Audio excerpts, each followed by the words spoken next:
So you've been making cuts to a lot of the agencies that have open investigations and regulatory battles with your companies. At the same time, you continue to get billions in government contracts. Tesla gets billions in subsidies. How do you explain that to the American people?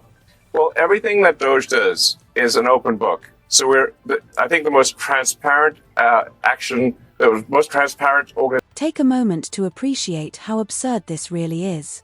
The same media that constantly paints Elon Musk as secretive, shady, even sinister suddenly acts shocked when he openly sits down with someone as openly hostile as Tarlov live, in front of millions of viewers.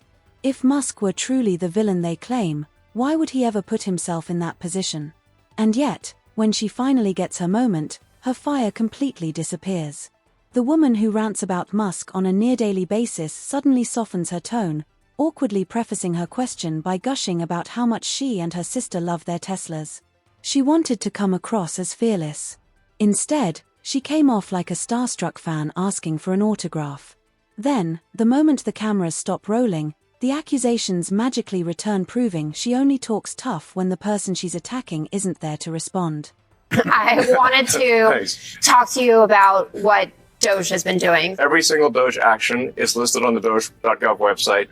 It's also listed on the X handle. So if anyone has a concern about any one of those actions, they can bring that up, they can raise that. And I do want to say, sometimes we make a mistake. Nobody bats 1,000. We will at times make a mistake, so we'll act very quickly to correct it. I am under such an extreme spotlight, so much scrutiny, that it's literally impossible for me to get away with anything nefarious. And obviously, nor do I wish to. So this is a case where we have radical transparency. We're actually willing to admit that we do make mistakes. Often people are not willing to admit they make mistakes, but we are. But we want to emphasize we fix them quickly, and we're trying to do the right thing for the American taxpayer, for the American people. And I think history will be the judge that what we've done here and what we're doing is a very good thing. The problem with Tarlov isn't just her weak delivery, it's that her arguments are nothing more than recycled media talking points.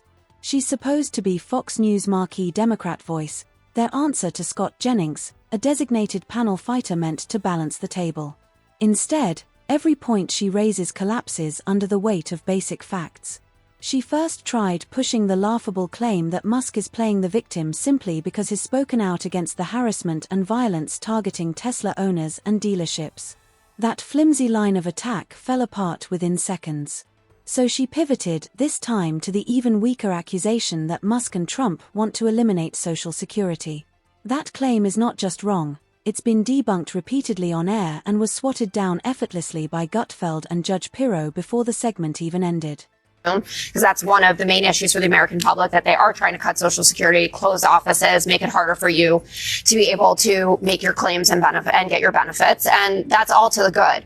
But, this Elon Musk is a victim thing is so crazy to me. The guy's the richest man in the world, so everything should be relatively comfortable. He gets to come on the #1 show on cable news, right? And chat with us. It's more about his dealerships and the people who work for him. That's who I feel bad for.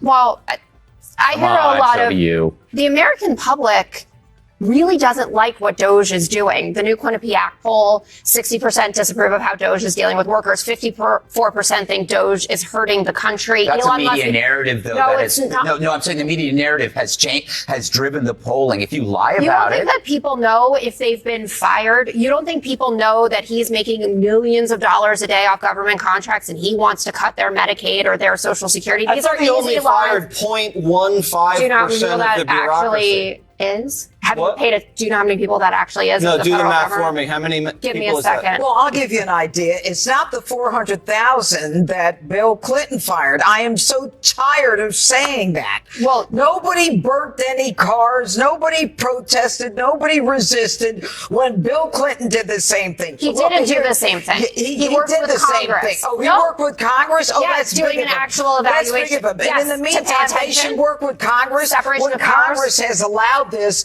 for the past 15 years. That's the problem. Well, we pay for it. And you know what? I'm sick and tired of this Jayapal and the resistance because the Democrats don't deal in reality. None of this thing is honest. Here's the truth. The real threat to programs like Social Security isn't Trump.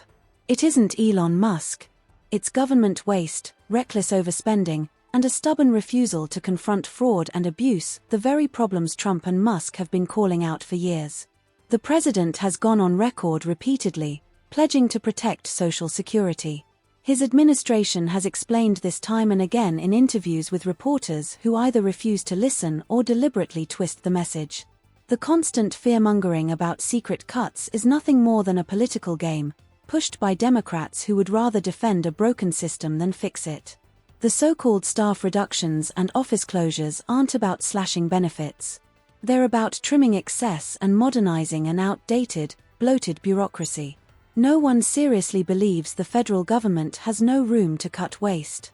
This is the same government that once allowed so many unprocessed paper claims at the VA that an entire building floor nearly collapsed under the weight.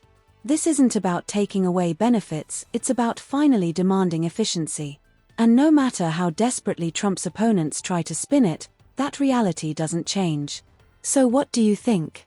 Will reform make programs like Social Security stronger or weaker? Let me know in the comments. And if you found this breakdown helpful, hit like and subscribe, it really does help us keep going.